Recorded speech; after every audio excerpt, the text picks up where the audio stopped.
understanding prophecy and the collage is a collage of scenes. We talked about, of course, 104,000 man-child Jews. We had an illustration in the history of the Maccabees. And then, of course, we talked about end-time prophecies that the Old Testament prophets did not see, or did they understand, of course, and that was the church age, the Gentile martyrs in the first half of the tribulation period. We find that there are shifts. We talked about that. Revelation chapter 9, 13 to 20. Revelation chapter 11, verse 2. And then, of course, in the shift is Revelation chapter 17 and also 18, 1 through 4. And then, of course, it begins to change. We find that that Revelation describes how patterns from ancient Babylon appears in the end time, shaping global system markets by deception, pride, oppression, and to the divine authority going against God. This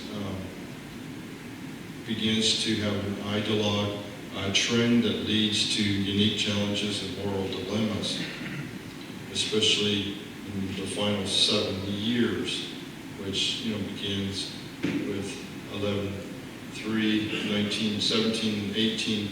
Chapters 17 and 18 are excluded. We find that the beast and the Antichrist are calls to the faithful to remain.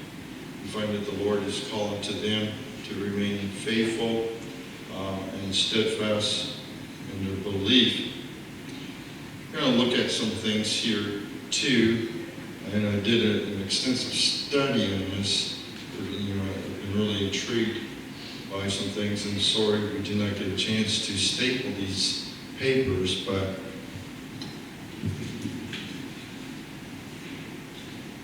how that the economic systems will work. They're working right now. How that one will rise above the other.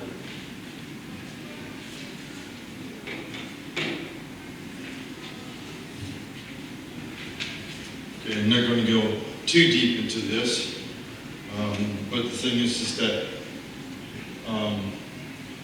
the major economic and political systems that are clashing at this moment, of course, communism, and then there's socialism, capitalism, imperialism, globalization, and then of course I talked about globalization as a cultural imperialism and democratical socialism. And I believe that this is the 10 tolls where iron and clay do not mix. Okay, you can read this later, if you wanted to. But basically, we find that what this all represents is the mark of Caesar as the Son of God. And in Romans, imperial cult is called the religion of the empire. That's what globalism is, or imperial economic system. And so we find that during the time of the Romans, what they did was they would forcefully burn unto their prisoners a mark of the imperial system. It would be on the prisoners, it would be on the slaves, it would be on religious devotees. And so God, we find that John interpret this in the last days as the beastly economics. As imposed, it identifies in the image of the beast, representing an economic that exploits, deforms, and diminishes both body and soul, undermining God as the provider. Psalm chapter 34, verse 10 talks about God as our provider. And so, they begin to have shortage. And this is the theme, excuse me, the theme in 2016, you probably heard of this, the WEF, the World Economic Forum, stated this: "Welcome to 2030. I own nothing, have no privacy, and life has never been better." It's a quote. That's what they are going to impose on us. And so, again, you can read all this, later. What's happening in our world. You can begin to see some things. So we find here that in this, the Antichrist calls the faithful to remain, God calls the faithful to remain vigilant, steadfast in their beliefs as history approaches its prophecy conclusion. I might have to drink of water. In the Bible, Babylon is described as young. Isaiah chapter 47, verse 15. Somebody has that. Isaiah chapter 47, verse 15. Babylon is described as young. Isaiah chapter 47, verse 15. Thus shall they be to you with whom you have labored, your merchants from your youth. They shall wander each one to his quarter. No one shall save you. Okay, so notice this, Isaiah 47, verse 15. 47, verse 15 talks about them being young. So if they're young, they had a beginning, right? So where is their beginning? Well, it's in Genesis chapter 10, verse 8. Genesis chapter 10, and verse 8, and also somebody did verse 10. We'll find that there is a kingdom. Genesis 10, 8, and also verse 10. And Cush begat Nimrod. He began to be a mighty one in the earth. And the beginning of his kingdom was Babel, and Erech, and Akkad, and Calneh in the land of Shinar. Okay, so we find that there was a man named Cush that had a son named Nimrod. And he's the important thing. He was a mighty one in the earth. And the beginning of his kingdom was what? Babel. And of course, they named the other place in the land of Shinar. So a lot of people believe that the land of Shinar was in between Iran today, present-day Iran, and also Iraq.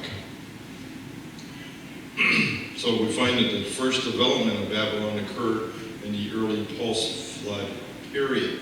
That's where Babylon began. It was a political in nature. Secular history reveals that not long after this, the philosophical ideologue of Babylon began to prevail.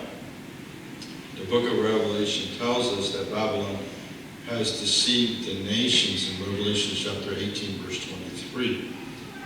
Revelation chapter 18, verse 23. It deceived the nations. We don't have any bottled water. Just like it's nasty.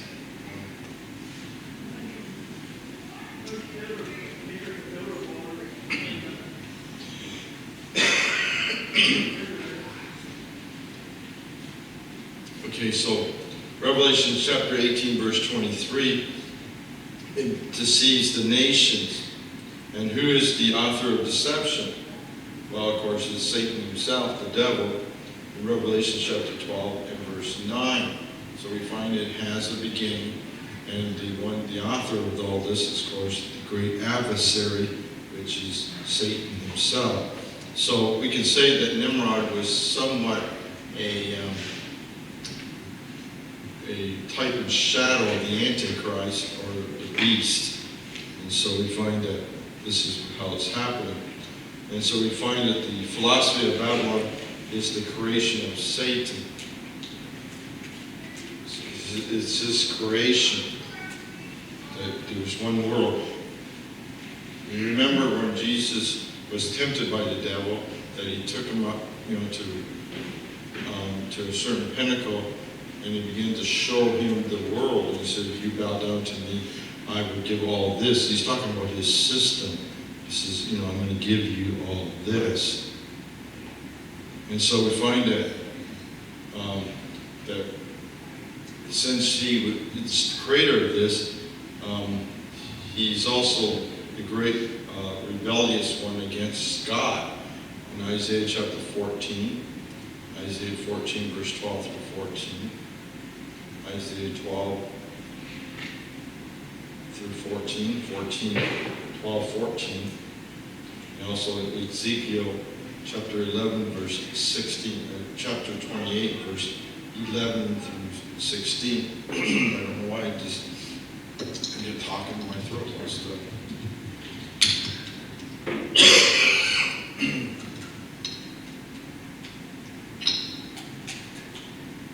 Okay, so we find that he is the one that deceives all the nations. We find that Satan hated God right from the beginning, hates God's way, hates God's truth.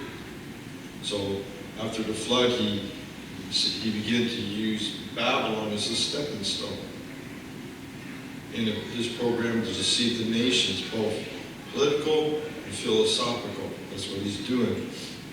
But his deception did not really begin in Babylon. It began earlier than that, a whole lot earlier than that. Okay. Let's go to Revelation chapter 24. 18:24, Revelations 18:24. You're going to say, well, what's this got to do with Ezekiel? Well, he's talking about the battle of Armageddon and how that everything's going to come together. Okay, so it's this political system that's beginning to take shape in our world today. Revelation chapter 18, verse 24. Someone has that? And in her was found the blood of the prophets and of the saints and of all that were slain upon the earth. Okay, so we find that his idea was to slay all the prophets and the saints right from the beginning. Well, the first saint that was slain, we find that was Abel. Abel was slain. You know, we find it in 1 John chapter 3, verse 11 through 12. John 11. 1 John chapter 3, verse 11 through 12. For this is the message that you heard from the beginning, that we should love one another, not as Cain, who was that wicked one, and slew his brother, and wherefore he slew him, because his own works were evil, and his brother was righteous. So we find that the book of Genesis is what? The book of beginnings. And so we find that the first one to be slain, the righteous one, or saint, was Abel. Abel was slain, the first one. We find that Jesus also placed the same blame on the religious leaders of his day. He told them in Matthew chapter 23, verse 35, no one knows this like that.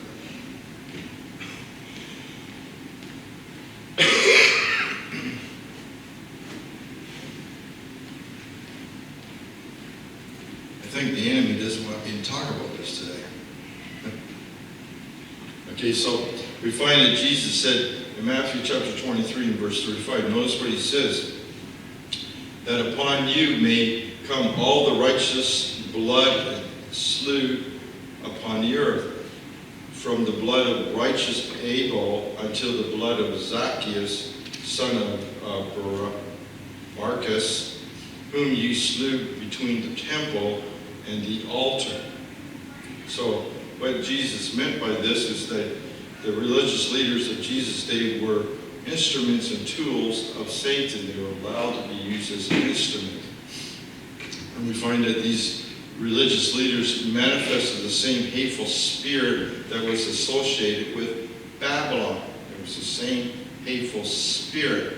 And the spirit of Babylon manifested itself shortly after the creation. Again, notice what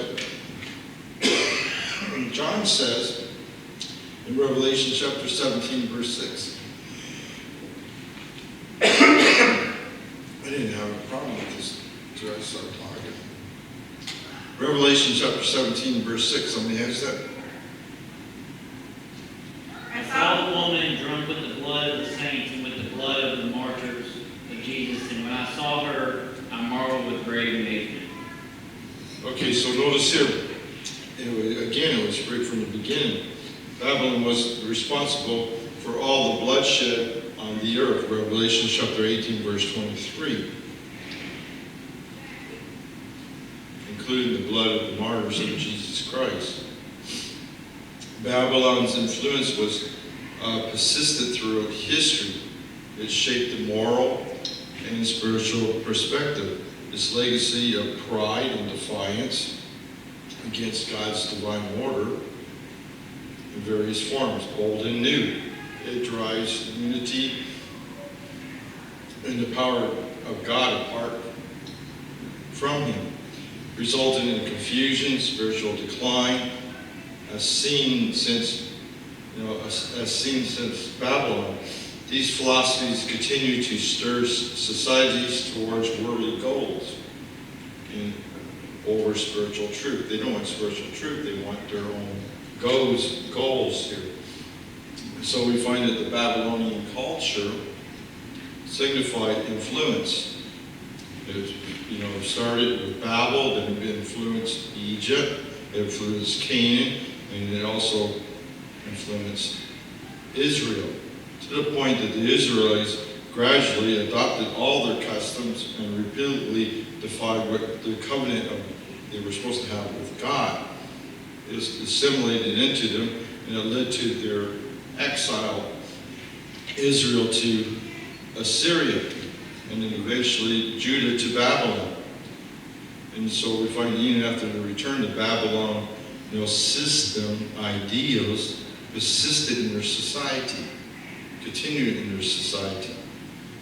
And it contributed to the ongoing tension between spiritual values and worldly ambitions. You're saying we need to understand what's happening here. Okay? So Babylon the Great has fallen. In Revelation chapter 18, verse 2 through 3, this is the reason why it's going to fall.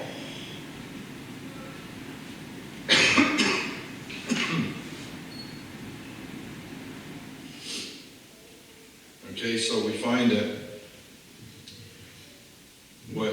what's going to fall is the modern globalization, which we're talking about today, resembling Babylonian imperialism.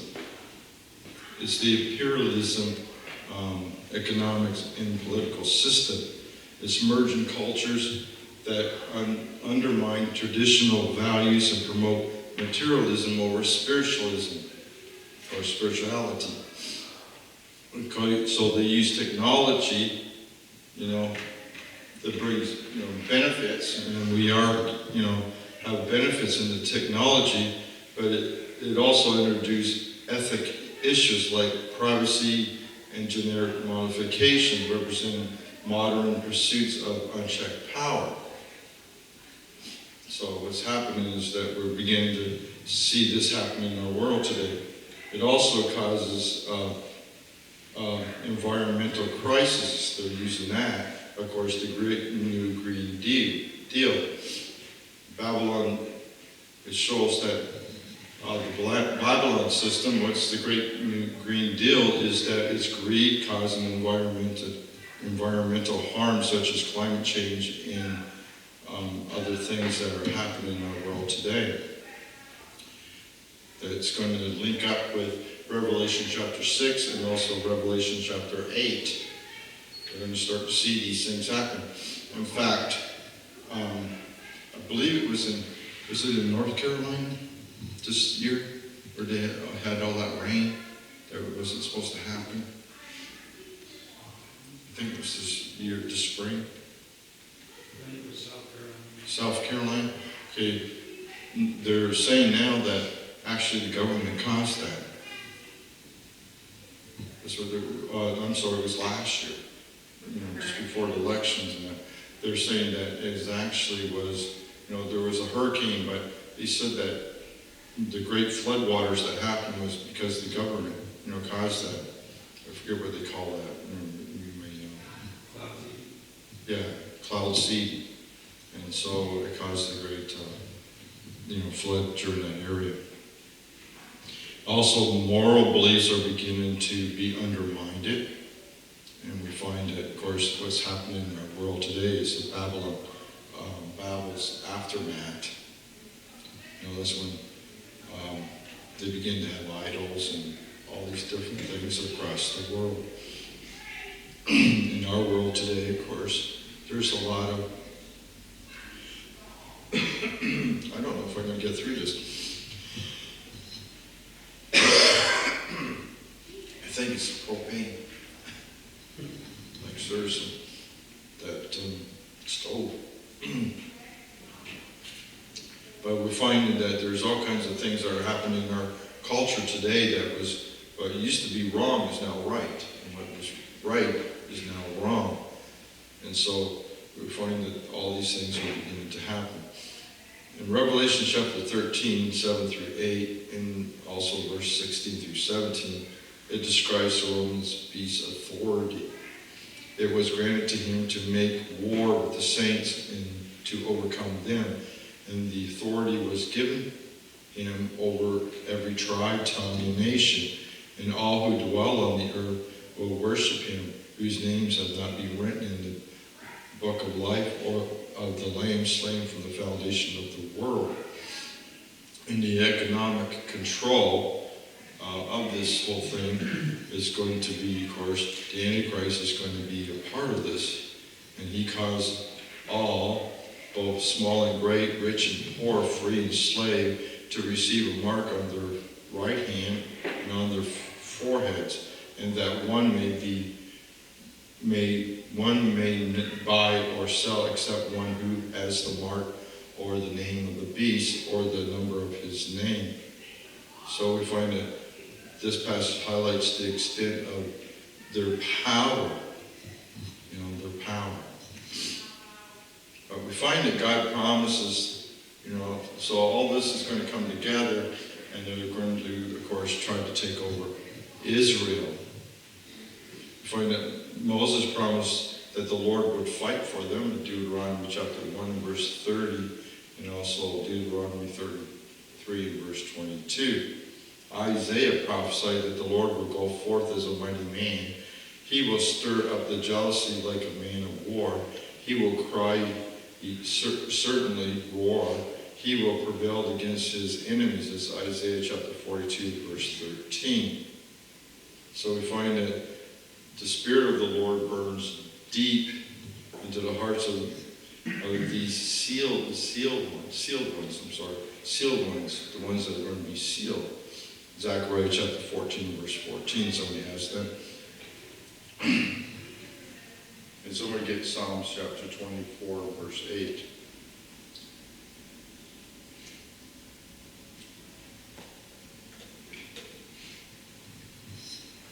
So we find that the sealed ones are going to oppose the political system after the rapture. Zechariah chapter 14, and Psalms 24 and 8. Somebody get Zechariah 14. Judah will also fight at Jerusalem, and the wealth of all of the surrounding nations shall be gathered together, gold, silver, and apparel in great abundance. Okay, and 24 and 8. Who is this King of glory? The Lord strong and mighty, the Lord mighty in battle.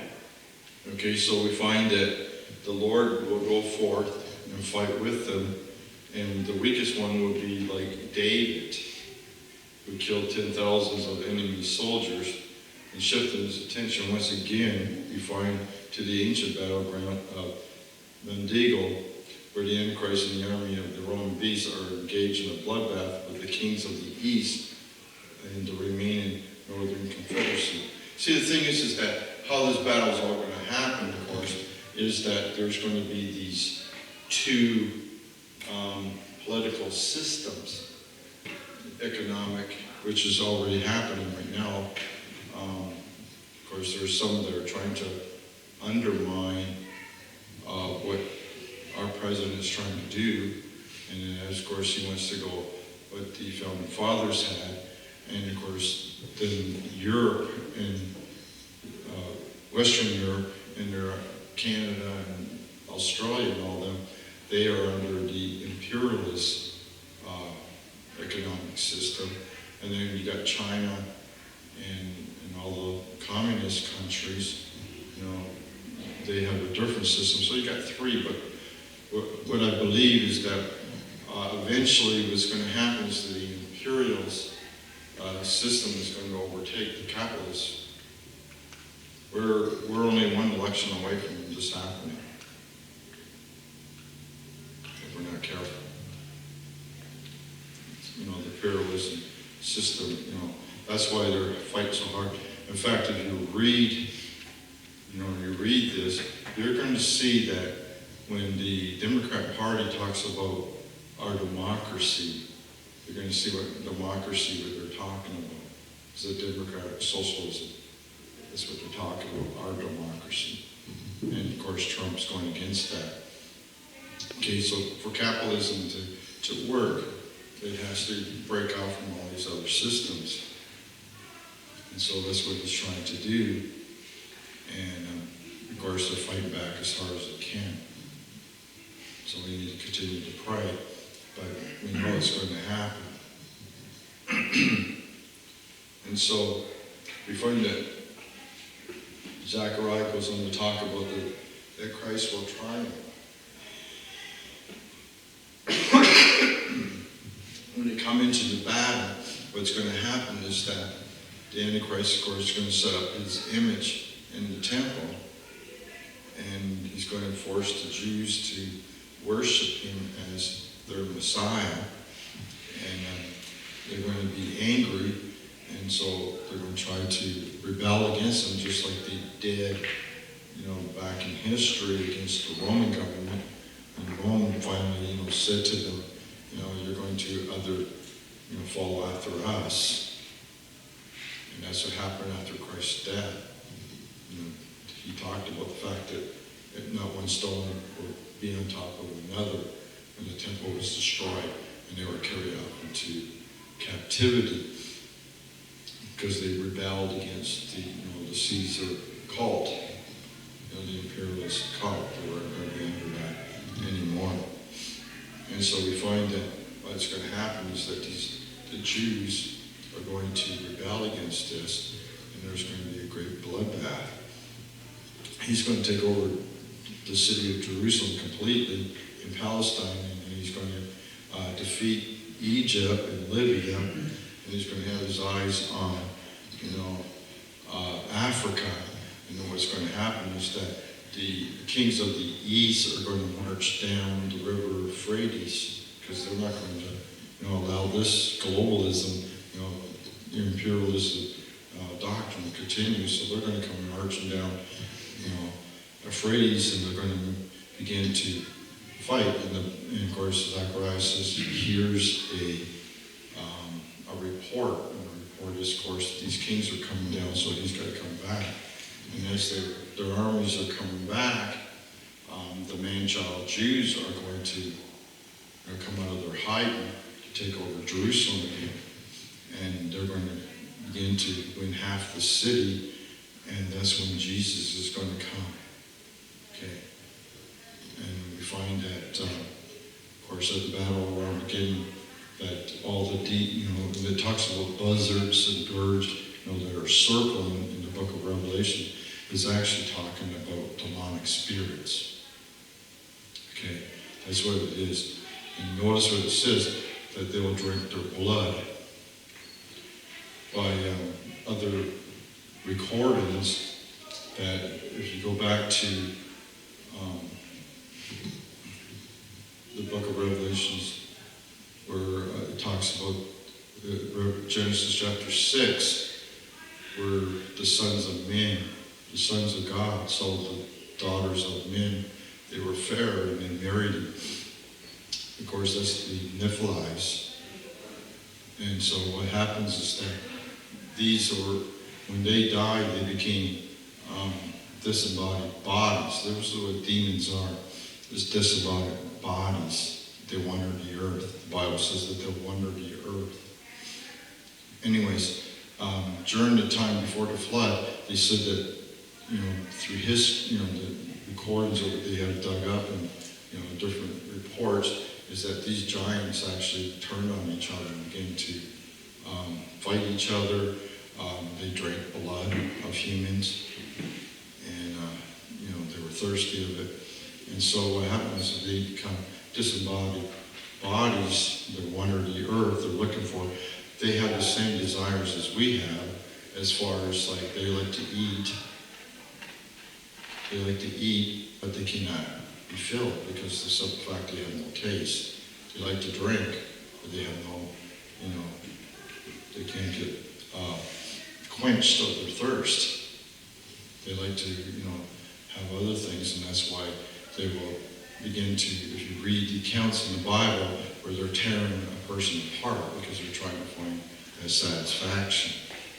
And they can't find that satisfaction. It's demonic spirits. Okay. That's why the man that had a legion of demons in him, was naked. He was screaming and hollering and cut himself up and stuff like that. It's because they have no satisfaction. And so we find that Christ will return, and those in the army that rebelled against him, they'll look at him, and when they begin to see him, the light of his glory, the sockets and the eyes in their sockets will begin to melt because they can't behold his glory. And so we find that the land will tremble beneath his weight, his presence. That's, of course, Zechariah chapter 14 and 4.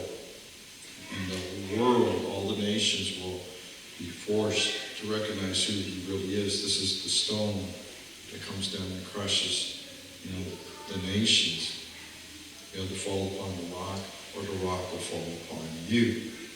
And so during this chaos, the remnant Israel will witness the fulfillment of the ancient prophecies and recognize him as their Messiah. He's the long-awaited Messiah. They'll see his pierced hands, his feet, and also his side. They'll see that. And they'll begin to weep. The whole nation will begin to weep because they realize they had crucified their Lord and denied him. Okay? And then Christ will forgive them.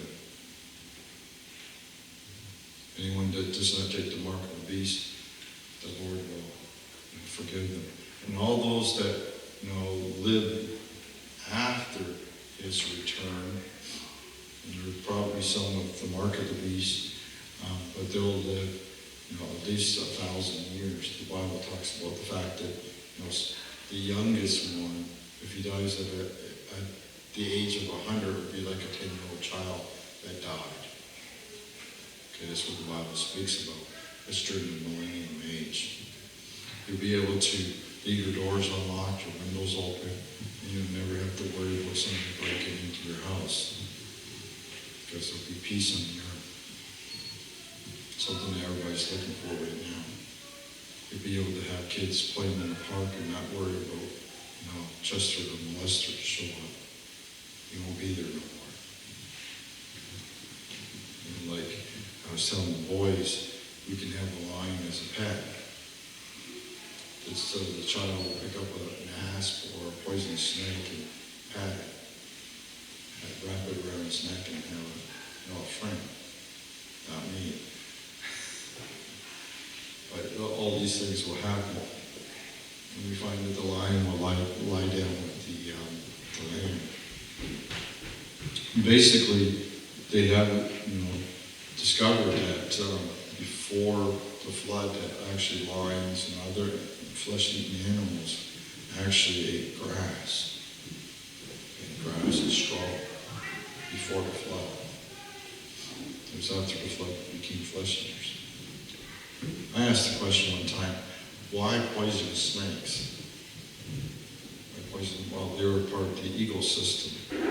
They kept everything in balance. And unfortunately, after the flood, we had, to keep things in balance, now we're kind of imbalance.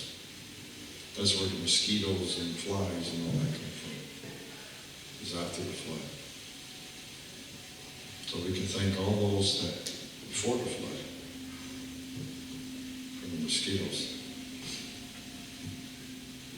Is there any questions? I'll quit right now. Is there any questions? Somebody asked me about the insects. Why did the Lord save the mosquitoes? Well, that was because after the flood, we ended up with swamps. I said, you think about the world before the flood. It was a perfect, ecosystem. The weather was perfect. There was no ocean. There was only 4 rivers. There was no rain. Told the boys this on Tuesday, that Joan and I should be before the flood because we don't care much for rain. There was no rain. I said everything went underneath the earth, the ground.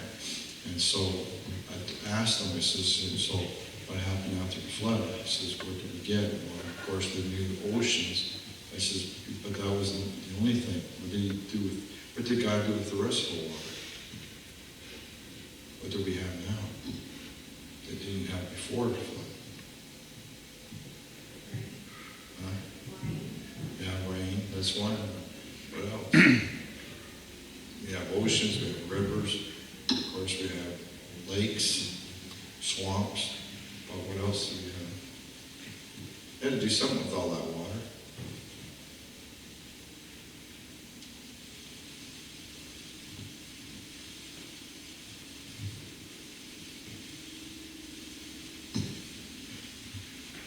What do we have?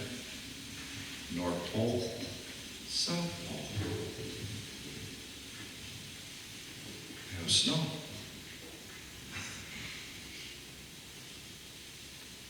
See, you try to think too hard.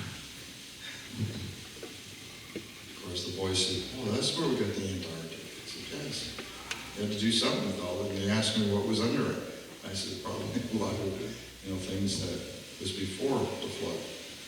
It's buried in there. Okay. Love and appreciate y'all. Just remember, you have no questions.